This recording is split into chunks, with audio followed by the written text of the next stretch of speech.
Bapak Ibu saudara-saudari yang dikasihi dan diberkati Tuhan, Salam. Di perayaan Minggu Sengsara Kristus yang kedua hari ini, kita belajar firman Tuhan dari Yohanes pasal 3 ayat 1 sampai ayat 21. Dan kalau kita membaca perikop ini secara keseluruhan, kita menemukan banyak kekayaan firman yang bisa kita pakai dalam kehidupan kita setiap hari. Tetapi saudara-saudara, seiring dengan tema yang disampaikan kepada kita oleh Majelis Sinode, dilahirkan kembali menjadi manusia baru, menolong kita untuk fokus kepada hal penting yang menjadi bagian percakapan antara Yesus dengan Nikodemus, yaitu kelahiran kembali. Nah, Bapak Ibu saudara-saudara yang dikasihi dalam Yesus Kristus, kelahiran kembali ini yang kita kenal dengan istilah pertobatan mengarahkan kita kepada sebuah pemahaman tentang seberapa berkualitasnya kekristenan kita. Seberapa jauh kualitas hidup kekristenan kita. Hal ini penting untuk kita renungkan saudara-saudara, karena kualitas hidup seorang yang kita kenal dengan orang Kristen itu tidak ditentukan oleh seberapa jauh dia hidup bersama dalam lingkungan orang-orang Kristen. Itu yang pertama. Yang kedua saudara-saudara, kualitas kekristenan kita juga tidak ditentukan karena kita lahir dari keluarga Kristen. Dan yang ketiga saudara-saudara, kualitas kekristenan kita juga tidak ditentukan karena ketongpung orang tua, bapak mama Kristen.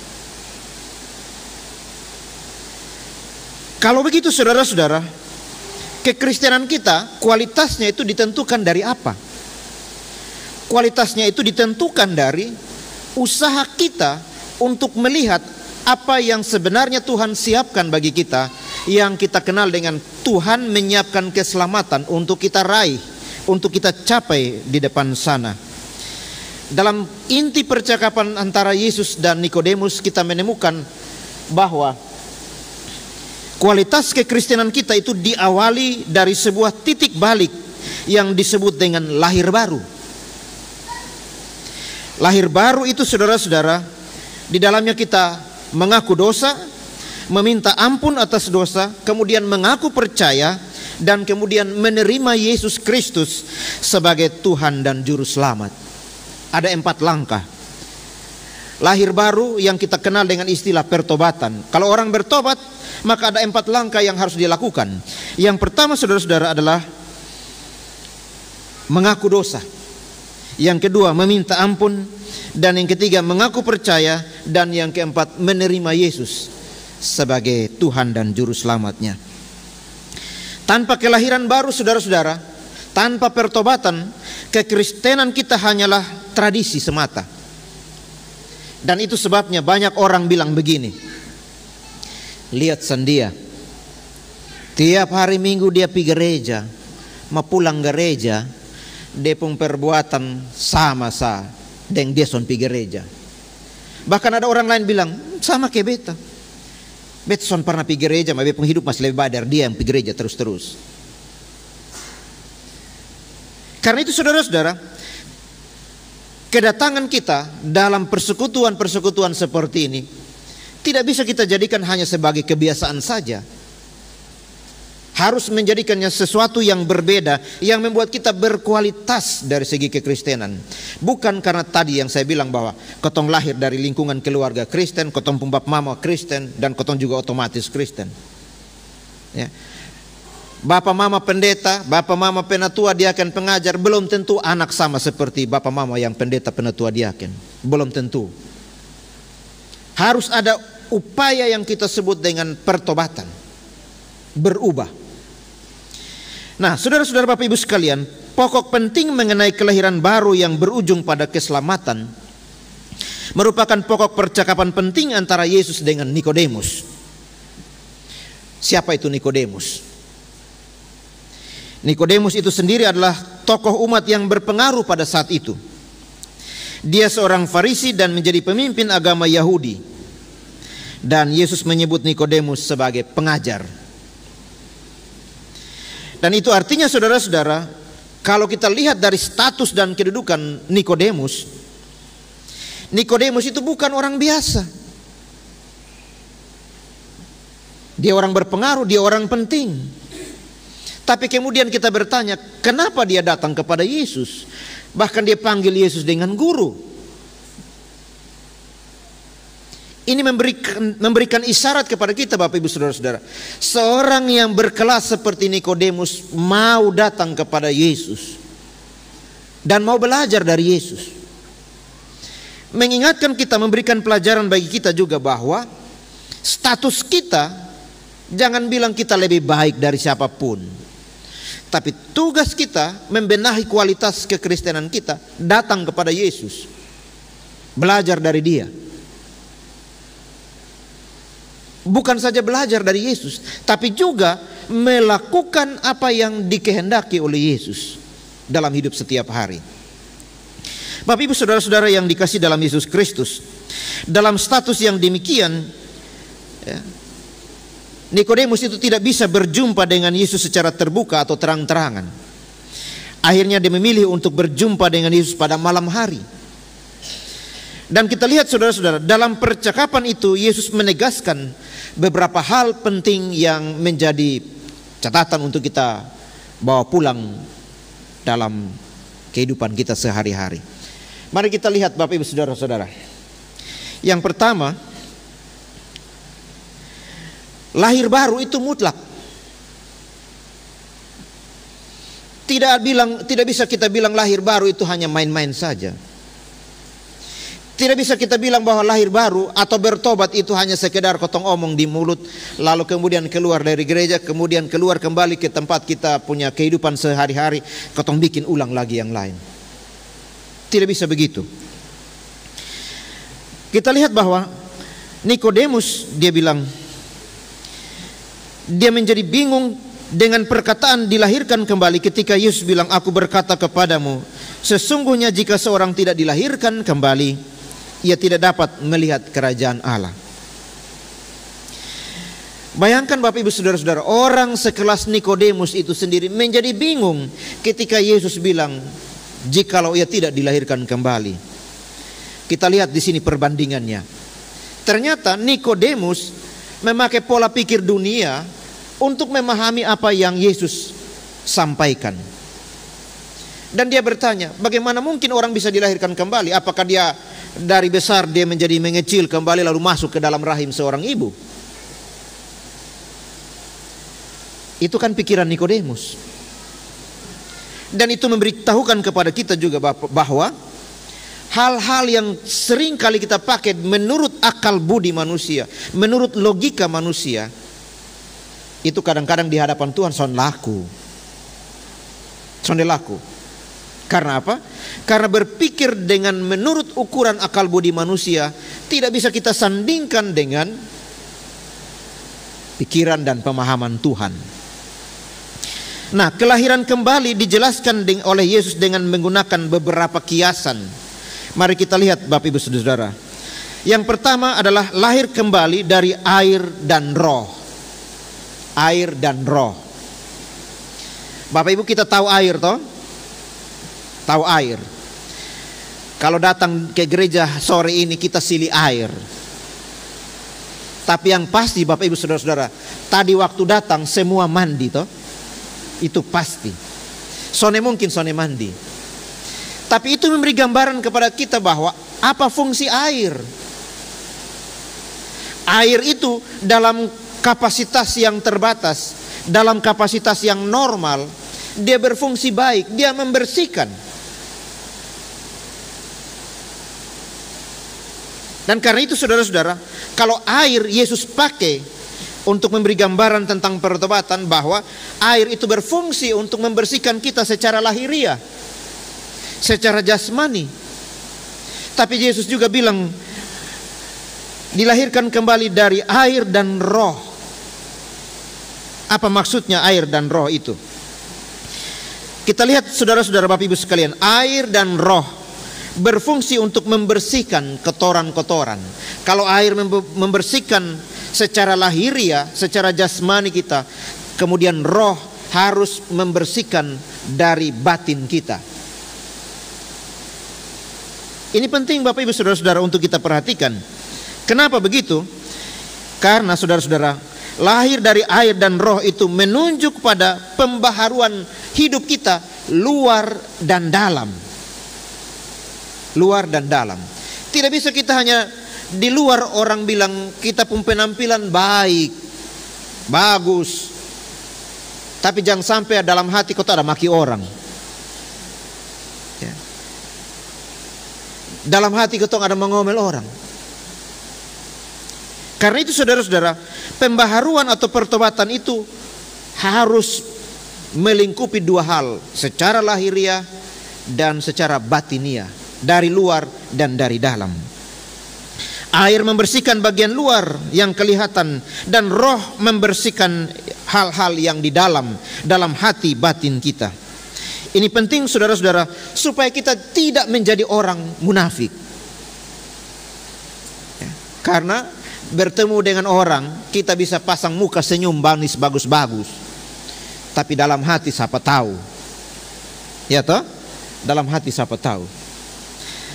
Dan saudara-saudara, biasa kita memakai perumpamaan, kita memakai kiasan yang lain. Bapak Ibu tahu kuburan? Tahu kuburan toh? Tahu. Di luar keramik Pak. Ya toh? Mengkilat, licin, pakai istilah anak muda bilang neon. Tapi di pun dalam isi apa? Ya, di pun dalam isi apa? Kuburan. Ya, isi tulang belulang. Tapi yang kedua isi apa? Selain tulang, isi apa? Siapa yang pernah ada kubur ada lubang sedikit kok dipicium? Siapa berani? Selain isi tulang belulang, kuburan itu juga bau isi dalamnya. Kalau itu digambarkan dengan hati manusia, jangan lihat penampilan luar, tapi isi hati dalam bersih kosonde. Karena itu ketika Yesus bilang lahir kembali dari air dan roh, menolong kita untuk melihat bahwa pertobatan itu bukan hanya sekedar di mulut, bukan hanya sekedar kita berubah dari tingkah laku kita, tapi juga berkaitan dengan motivasi batin kita. Tulus atau tidak kita bilang, kan bahasa gaul kita sehari-hari untuk mempererat kita punya hubungan satu dengan yang lain. Karena sayang, subikin ko yang beta minta. Kotong pakai kata sayang itu penuh mulut. Ma betul kosone di hati, sama seperti yang kotong ucapkan. Ini penting saudara-saudara, supaya apa? Supaya kita tidak menjadi orang munafik. Yang kedua saudara-saudara, Yesus menggunakan kiasan angin. Orang yang lahir kembali itu seperti angin. Ya, seperti angin. Tapi ingat, bukan kepala angin. Sebab banyak orang suka kepala angin. Ya. Angin itu saudara-saudara, dari mana angin datang dan kemana ia bertiup, tidak ada yang tahu. Yang dapat kita amati adalah hasil yang ditimbulkannya. Ya, saudara-saudara, kalau kita lihat angin bertiup sepoi-sepoi, apalagi kotong duduk di bawah pohon tengah hari, kotong sono Pak. Tapi jangan kayak tadi hujan angin, orang takut mau mati ya. Itu berarti saudara-saudara, kalau kita bilang bahwa orang dilahirkan kembali dan Yesus memakai ibarat perumpamaan angin, kita tidak tahu kapan dia bertobat. Kita tidak tahu di mana dia bertobat. Tapi yang kita lihat adalah hasil dari perbuatannya. Hasil dari perbuatannya. Dan itu yang kita sering kenal dengan buah yang baik yang dihasilkan oleh seseorang. Seperti apa buah yang dihasilkan oleh seseorang? Pertobatan itu tidak ada akhirnya saudara-saudara. Tiap hari itu menjadi kesempatan bagi orang percaya untuk dilahirkan kembali, untuk bertobat, untuk kembali kepada jalan yang benar. Dan tiap waktu adalah kesempatan yang Allah sediakan bagi kita untuk bertobat dan menghasilkan buah yang sesuai dengan pertobatan. Dan buah-buah pertobatan seperti yang Paulus sebut dalam Galatia 5 ayat 22 sampai 23. Kasih, sukacita, damai sejahtera, kesabaran, kemurahan, kebaikan, kesetiaan, kelemah lembutan, dan yang terakhir penguasaan diri. Menjadi catatan penting bagi kita untuk kita lihat seberapa berkualitas seseorang menjadi Kristen.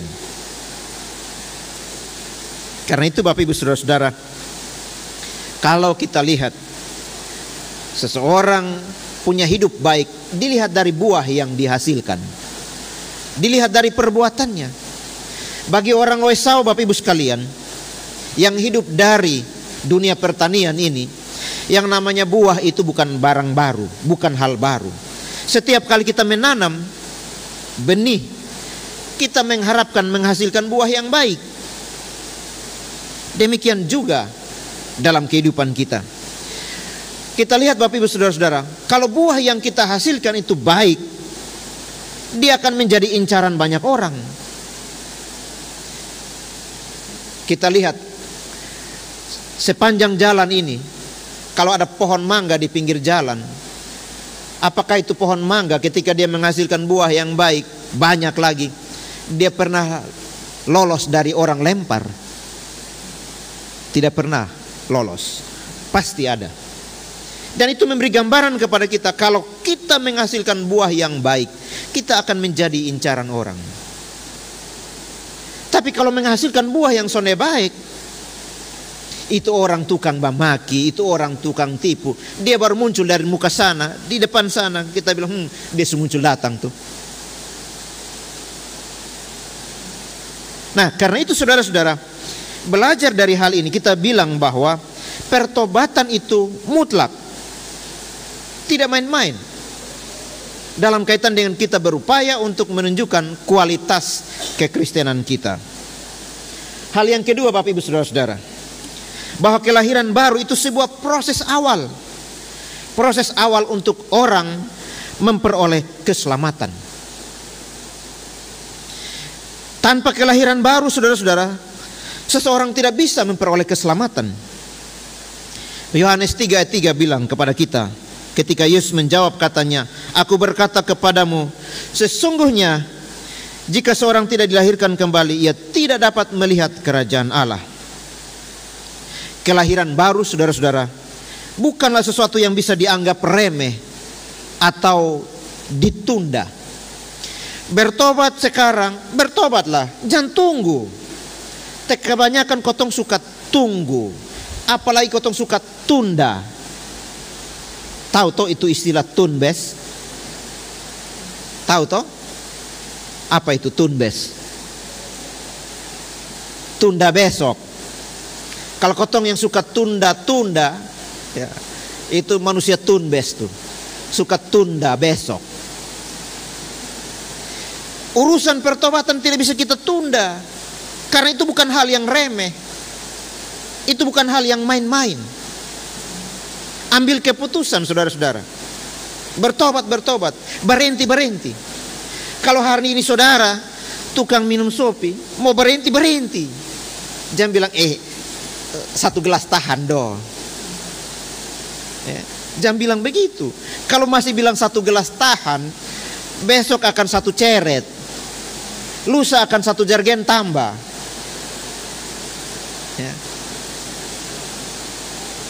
Ambil keputusan saudara-saudara, jangan main-main. Karena itu dia merupakan sebuah proses untuk orang menuju kepada keselamatan.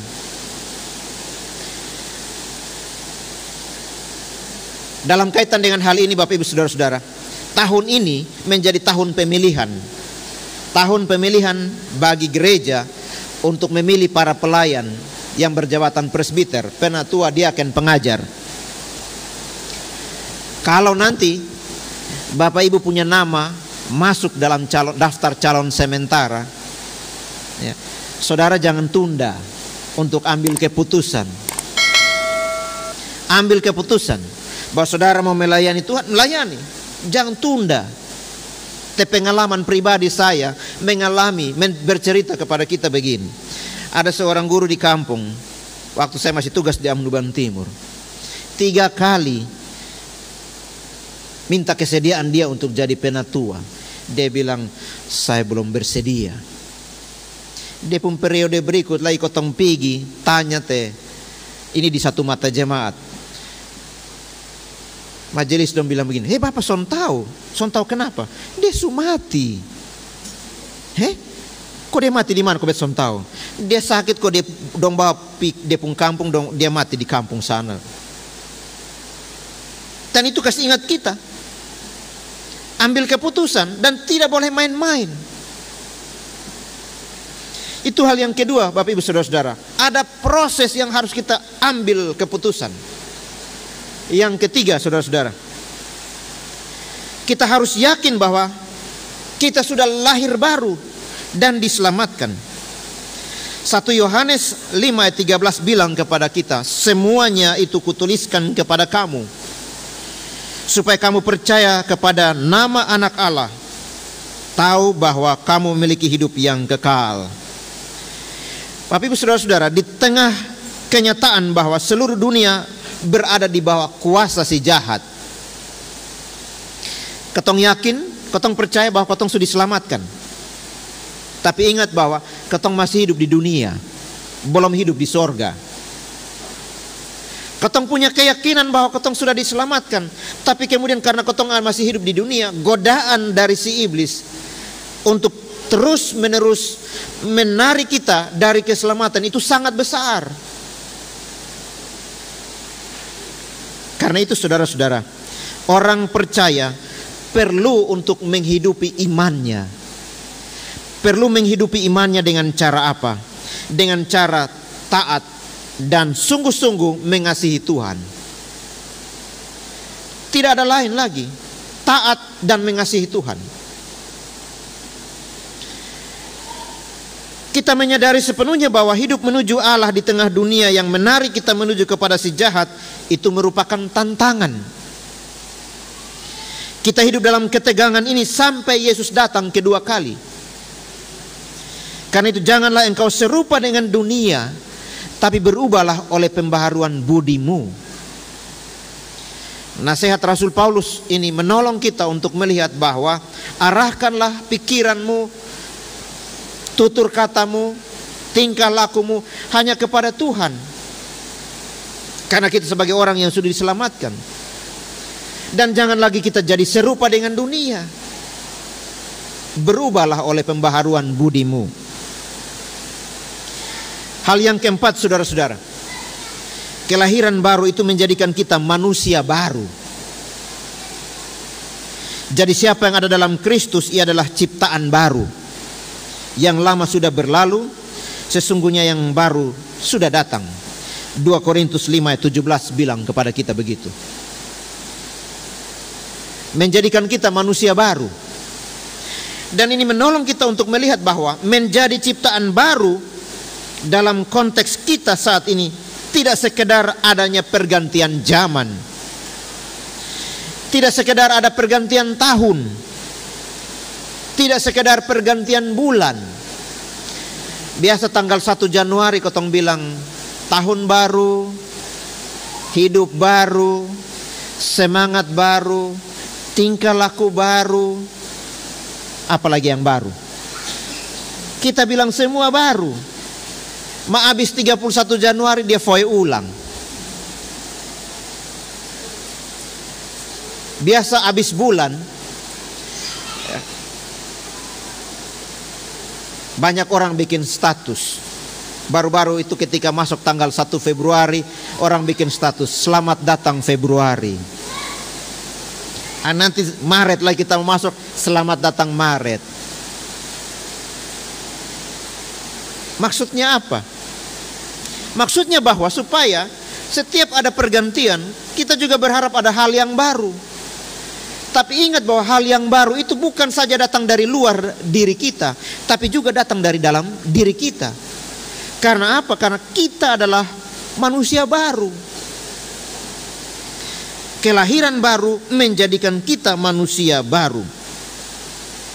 Bapak Ibu saudara-saudara yang dikasih dalam Yesus Kristus, menjadi ciptaan baru juga tidak sekedar kita pindah tempat, tidak sekedar kita dapat jabatan baru kemudian kita juga jadi manusia baru. Bukan sekedar itu saja. Tapi menjadi ciptaan baru dalam konteks kita saat ini pertama-tama adalah menunjukkan bahwa kita masing-masing telah beroleh pendamaian oleh salib Kristus. Karena kita memang telah berjumpa dengan Dia. Kita telah diperdamaikan dengan Kristus. Karena itu Bapak Ibu saudara-saudara, kita belajar untuk menjadi alat damai sejahtera bagi orang lain. Coba bilang di sebelah kanan, sebelah kiri kita, jadilah alat damai sejahtera.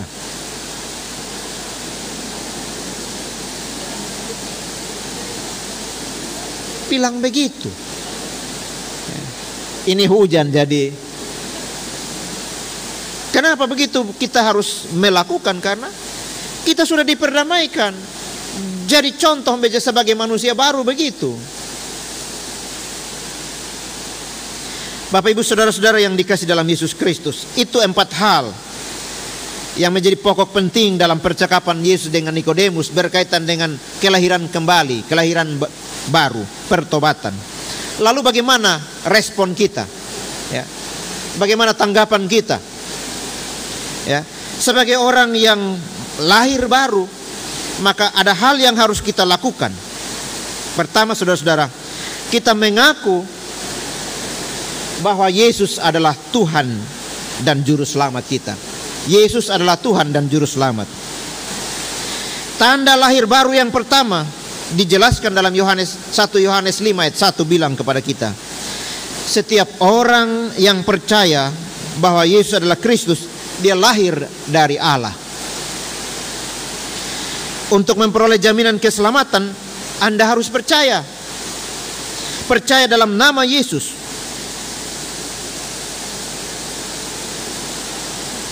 Kalau saya tanya, apakah saudara percaya? Ya, pasti saudara percaya. Tapi itu menolong kita untuk melihat bahwa banyak orang Kristen percaya bahwa mereka sudah diselamatkan karena mereka dibesarkan di tengah budaya Kristen sejak lahir. Mereka juga percaya bahwa dengan rajin ke gereja, dibaptis dan berbuat baik adalah jalan menuju sorga. Tapi sayangnya saudara-saudara, mereka tidak memahami bahwa mengakui Yesus sebagai Juru Selamat itu adalah dasar dari jaminan keselamatan. Mengaku percaya, tapi kalau kita jalan, ikut sepanjang jalan ini dalam kegelapan malam, potong lebih percaya Yesus, kok percaya iblis ada?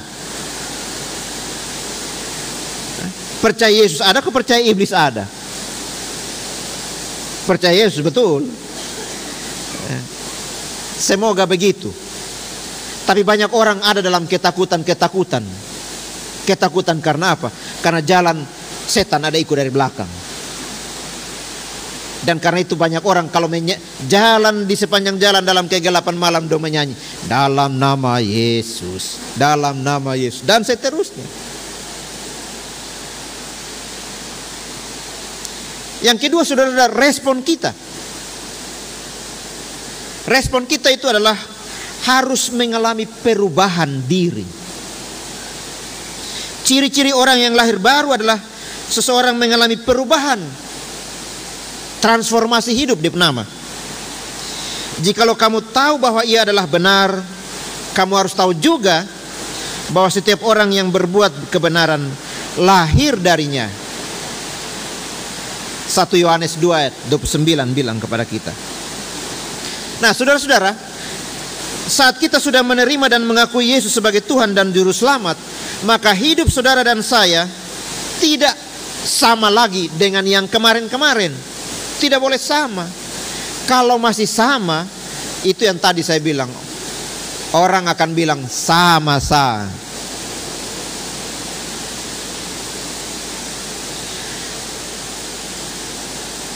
Orang yang lahir baru, orang yang bertobat, harus mengalami transformasi atau perubahan yang baru, baik dalam cara berpikir, dalam cara bertindak, dalam cara berbicara dan berperilaku.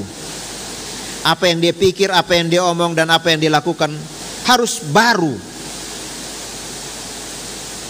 Jangan sama seperti dahulu. Itulah perubahan. Kalau orang bertobat harus ada perubahan. Karena itu ketika ada orang, anak muda, selesai peneguhan sidi, harus ada perubahan diri. Tapi kalau ini hari peneguhan sidi, malam syukuran, dong dansa sampai pagi. Cergen sopi juga ada nah. Itu bukan perubahan diri di nama. Ya. Kalau percaya, terima Yesus Kristus dalam hidupmu dan mengaku mau berubah, maka harus berubah. Itu ya hal yang kedua, Bapak Ibu Saudara-saudara. Respon kita yang ketiga. Respon kita yang ketiga adalah orang yang berubah, orang yang bertobat itu harus hidup dalam belas kasihan.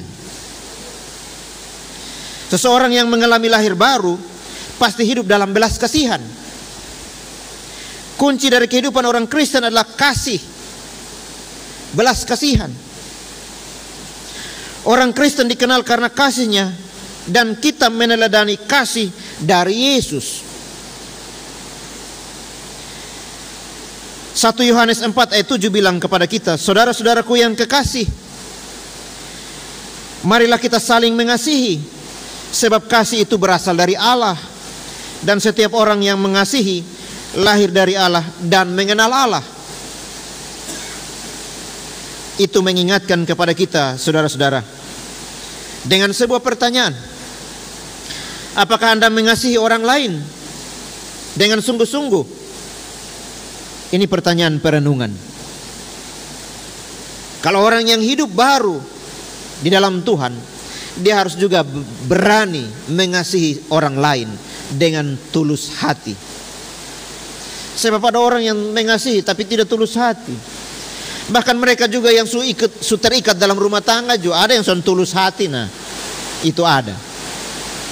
Nah, itu karena mana?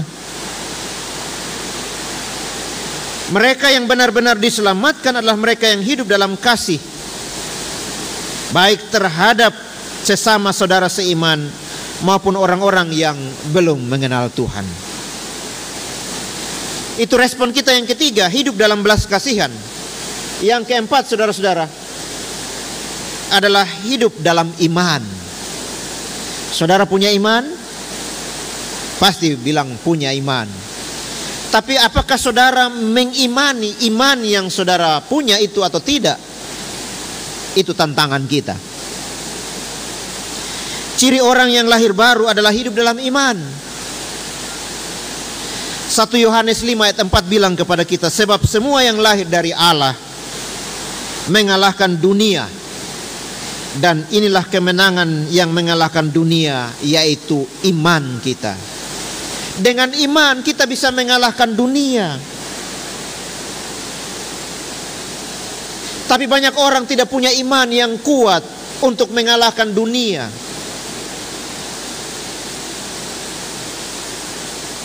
Itu masalah kita, saudara-saudara. Kata mengalahkan mengandung arti bahwa ada usaha, ada perjuangan. Orang yang sudah hidup dalam Kristus tentu saja harus berjuang mengatasi, melawan dia pun dosa. Itu yang tadi saya bilang, melawan kebiasaan buruknya. Kalau hari ini dia mau berhenti, bertobat. Jangan bilang tunggu dulu. Hidup dalam iman, percaya bahwa dengan iman saudara dan saya akan dimampukan untuk menghadapi beragam pencobaan di sekitar kita.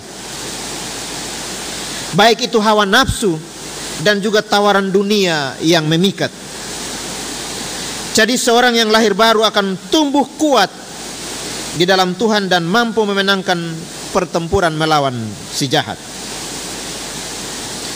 Dan yang kelima, respon kita yang kelima adalah menjaga perilaku, atau dalam buah roh tadi yang terakhir bilang penguasaan diri. Ciri lahir baru yang tampak dari perilaku hidupnya adalah orang yang bisa mengontrol perilakunya, menjaga perilakunya, menguasai dirinya. Seseorang yang lahir baru akan selalu menjaga perilakunya. Untuk apa? Untuk menyenangkan hati Tuhan. 1 Yohanes 3 ayat 9 bilang kepada kita, setiap orang yang lahir dari Allah tidak berbuat dosa lagi. Sebab benih ilahi tetap ada di dalam dia dan tidak dapat berbuat dosa karena ia lahir dari Allah. Ada kontrol dalam diri kita. Itu yang tadi bilang lahir dari roh. Jadi kalau kita mau bikin masalah, mau bikin dosa, pikir-pikir.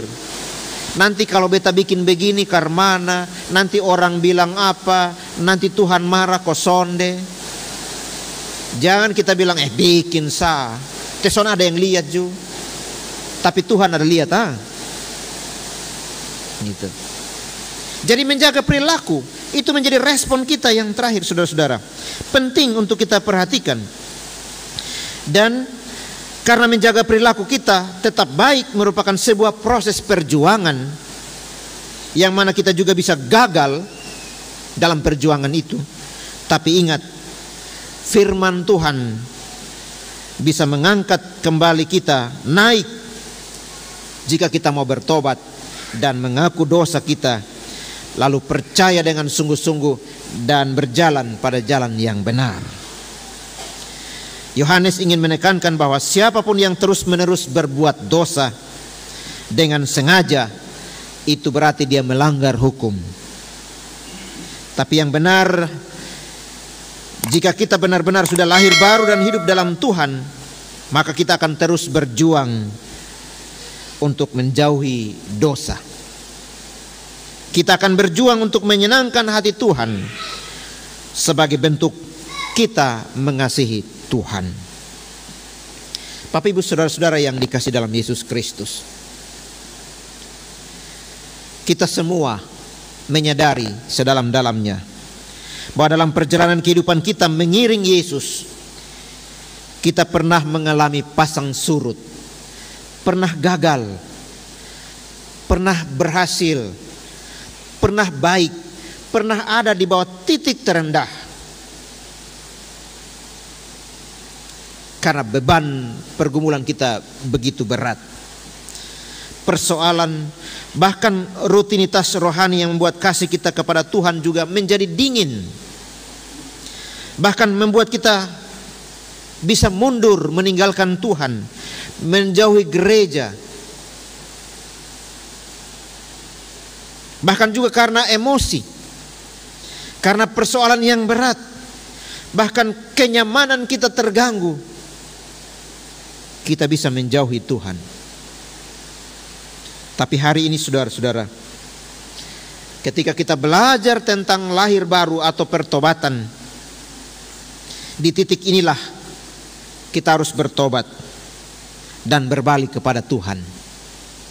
Itu sebabnya sangat penting bagi kita untuk senantiasa hidup dalam pertobatan dan menjaga hidup kita terus untuk ada dalam relasi dengan Tuhan sebagai pemberi damai sejahtera bagi kita. Memaknai Minggu Sengsara Kristus yang kedua ini, kita dipersiapkan untuk setiap hari belajar ambil keputusan untuk mau terus bertobat, berubah dan kembali kepada Kristus. Amin.